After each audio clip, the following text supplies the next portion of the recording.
So you enjoy spooky stories, crazy stories, straight out of a horror movie. We are here with some of the creepiest stories, which include an encounter with a smiling creepy man, buying a new haunted house with friends, and finding out the weirdest activities after 2 a.m. in the house, and witnessing 2 hollow-eyed strangers on the highway. This video is jam-packed with horror, suspense, mystery, and some of the most unsettling twists. If you love scaring yourself on Halloween and beyond, these tales will do the trick. Story number 1. The Smiling Man. 5 years ago, I used to live downtown in a small US city. I've always been a night person, but my roommate sure was not. He used to sleep early and wake up at 5 a.m. At night, I was mostly bored, and to pass the time, I used to go for long walks and spend the time thinking. I spent 4 years like that, walking alone at night, and never once had a reason to feel afraid. But all of that changed one evening. It was a Wednesday, somewhere between 1 and 2 at night, and I was walking near a police-patrolled park quite away from my apartment. It was a quiet night, even for a weeknight, with very little traffic and almost no one walking on the road. The park, as it was most nights, was completely dark and empty. I turned down a short side street to loop back to my apartment when I first noticed something behind me. A mysterious man, a silhouette. At the far end of the street, he was dancing in a strange mystical manner similar to a waltz, something I have never seen before. But suddenly, he started to take step after step, while continuing that mysterious dance toward me. I thought he was drunk, so I stepped as close as possible to the road to give him most of the sidewalk to pass me by. The closer he got, the more I realized how gracefully he was moving. He was very tall and lanky and wearing an old suit. He danced closer still until I could make out his face. His eyes were open wide and wild, head tilted back slightly, looking off at the sky. He had a painfully wide cartoonish smile on his face. I decided to cross the street before he came any closer. I took my eyes off him to cross the empty street. As I reached the other side, I glanced back to see he had stopped dancing and was standing with one foot in the street, perfectly parallel to me, glancing at me but looking skyward, as if he is to take my soul with his creepy smile. I was completely and utterly unnerved by this. I started walking again, but kept my eyes on the man. He didn't move. Once I had put about half a block between us, I turned away from him for a moment to watch the sidewalk in front of me. Still unnerved, I looked back to see if he was still there or gone. For the briefest of moments, I felt relieved until my eyes caught his shadow. He was there, looking straight through my soul, my mind baffled, and my heart stopped. He had crossed the street, and he crouched down. I couldn't tell for sure due to the distance and the shadows. I panicked.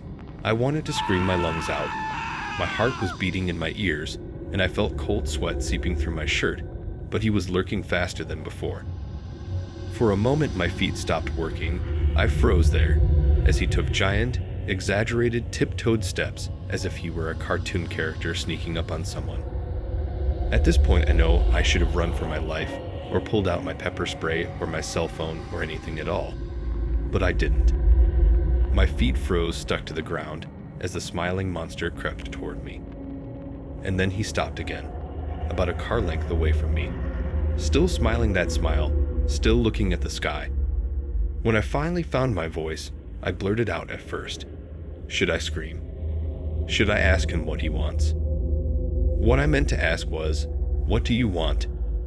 in an angry, commanding tone. What came out was a whimper. What the? Regardless of whether or not humans can smell fear, they can certainly hear it. I heard it in my own voice, and that only made me more afraid. But he didn't react to it at all.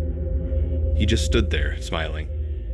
And then, after what felt like forever, he turned around, very slowly, and started dance-walking away. I just watched him go, until he was far enough away to almost be out of sight, and a realization hit me that he wasn't moving away. Instead, he was pouncing at me with all his might, dancing and running step By step toward me, I watched in horror as the distant shape of him grew larger and larger. I ran too. I ran until I was off the side road and back onto a better lit road with more traffic. Looking behind me then, he was nowhere to be found. The rest of the way home, I kept glancing over my shoulder, always expecting to see his stupid smile, but he was never there. I lived in that city for 6 months after that night, and I never went out for another walk. This next story is quite disturbing. It's about a creepy haunted house in Kenton, Ohio, and the unnerving events that unfolded there. Did you know that there's a link between carbon monoxide poisoning and haunted house? Many investigated haunted houses were found to have high levels of carbon monoxide. So, if you feel your house is haunted, maybe a good time to check your home for carbon monoxide poisoning. Story number 2, The Abandoned House. One cold evening, my friends and I decided to rent a pickup truck to get to the old, run-down house I bought for all 3 of us to live in because we were all struggling financially. I had no idea that it would be one of the worst decisions of my life. We began unloading the truck with my friends so that we could add furniture and some crockery to the old house. The house with old gray paint and a maroon chipped door, everything was fine until now. I scanned the house, the wood was chipped and everything was rusted. The place was abandoned and there was no house or community there. This house was on the west side of Kenton, Ohio. The cool wind was slapping our faces as I looked at the old house. Since I bought the house myself, only the kitchen and my room were renovated, allowing me to have the best room in the house. My friends and I were sitting in the living room and discussing how haunted this house is. A man's wife slit her husband's head, and now his ghost is going to haunt us. My other friend shut us down and asked us to go to our rooms because we were probably too drunk. As I went inside my room, moonlight was peeping through my window, which made my whole room lit. I had trouble sleeping, so I was staring at the wall deep in thought, interrupted suddenly by a thud coming out of my closet. But that night, I was too drowsy to care, but it wasn't it. In fact, there comes a series of weird events that took place in that house. After 4 days in the abandoned house, my friends and I began to notice strange things, like our food getting stolen from our refrigerator, the sounds of someone walking upstairs every night, and even waking up to empty tomato cans on the kitchen table. Not only that, but our things were getting misplaced. Even one of my friend Elijah's engagement ring went missing. We instantly knew that something was wrong, but it was too late because the final night was one of the worst nights of my life. What happened was that I heard another sound, a movement, a thud followed by a scream. With my shaking hands, I opened the closet to see the most unexpected thing, a man with dirty hair on his face and ripped clothes, yellow eyes, and blackened teeth. I was taken aback by the sight of him. I whimpered and screamed as I rushed out of my room to tell everyone. We stayed in the room, locked ourselves, and called 911. Until the police came, we were scared to death and were praying to God. The police later disclosed that it was a homeless lunatic and sex offender, living under our roof, eating our food, and secretly taking our pictures. It was the creepiest experience I've ever had in my life. The first 2 stories that you heard were creepy, but if you think they were the creepiest, then you must be shocked after the 3rd one. It was a real-life experience witnessing 2 of the weirdest strangers on a rest spot before we move to our last story. Why don't you like and subscribe to our channel for more horror and creepy content. Story number 3, 2 Hollowed Eye Strangers. When I was 16 and my sister was 20, my mom and I drove across the country. Even though it was late, we were well rested and awake. We pulled over at the first rest area in 200 miles as we were traveling along a highway and realized we needed gas and a break. In addition to a van full of teenagers on a road trip, 2 young men were standing still outside a little gray car that was parked in front of us at the gas station's pump. When we arrived, everything seemed off. We had been traveling for days and had passed by numerous rest spots at night without once feeling threatened. I stayed in the car while my mother and sister went inside. The teenagers fled quickly. They were surely frightened and unable to get the pump to work.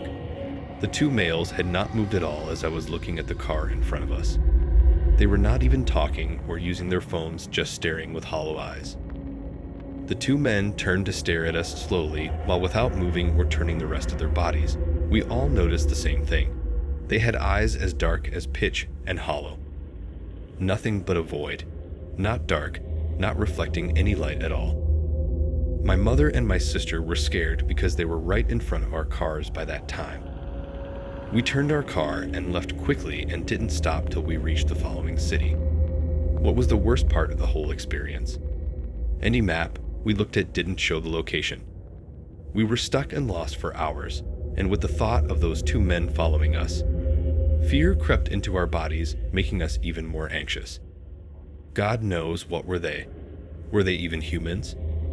Even when we asked the locals about the creepy petrol station that was off to the side of the road, we just got blank stares in return, as if that place never existed.